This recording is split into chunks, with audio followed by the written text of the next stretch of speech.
میرا نام صداقت حسین ہے. میں شاہپور شہر سرگودے کا رہنے والا ہوں. الارم سٹی سرگودا میں جاب کرتا ہوں.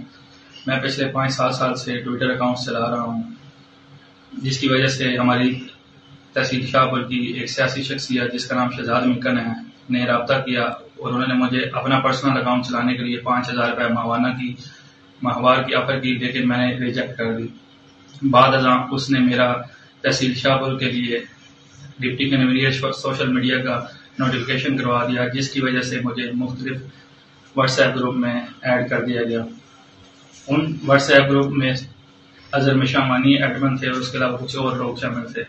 اس کے علاوہ مس طلعت کاشف جو ڈپٹی سیکرٹری ہے ایک سیاسی جماعت کی جو کینیڈا میں مقیم ہے، اس کے واٹس ایپ گروپ میں بھی میں ایڈ تھا. اس نے مجھے ایڈ کیا ہوا تھا 1 سال پہلے اور 7-8 ماہ پہلے وہ مجھے بلاک کر دی ہے، اور وہ یہ اس وقت بتایا کرتی تھی کہ ٹرینڈ کس طرح کرتے ہیں.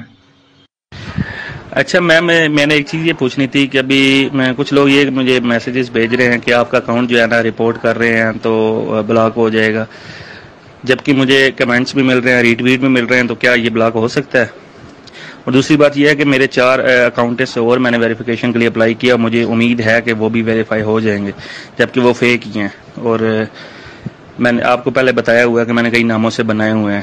ابھی بھی میرے 7-8 اکاؤنٹ چل رہے ہیں، کیونکہ ہمارا مقصد ہے ہماری پی ٹی آئی مضبوط ہو. تو بس اس لیے پھر میں تو چپ کر کے بیٹھی ہوئی ہوں، لیکن میں کچھ بھی کروں گی نا تو سارے میرے پیچھے دوڑ پڑیں گے، کیونکہ آپ کو پتا ہے کہ مجھے کتنا ٹارگٹ کیا جاتا ہے. اس لیے میں بس خاموشی سے بالکل بیٹھی ہوئی ہوں، کچھ بھی نہیں کہہ رہی ہوں کسی چیز پہ.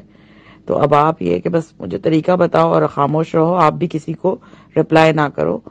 اور اب میں کہہ نہیں سکتی، مجھے نہیں لگتا کہ کسی نے رپورٹ سے کچھ ہونا چاہیے، لیکن نیور نو، کہہ بھی نہیں سکتے کہ کیا پتا کہ کیا ہو اور کیا نہیں ہو.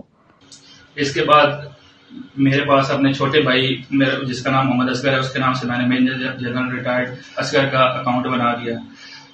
اس کے علاوہ میرے پاس ایک فیصل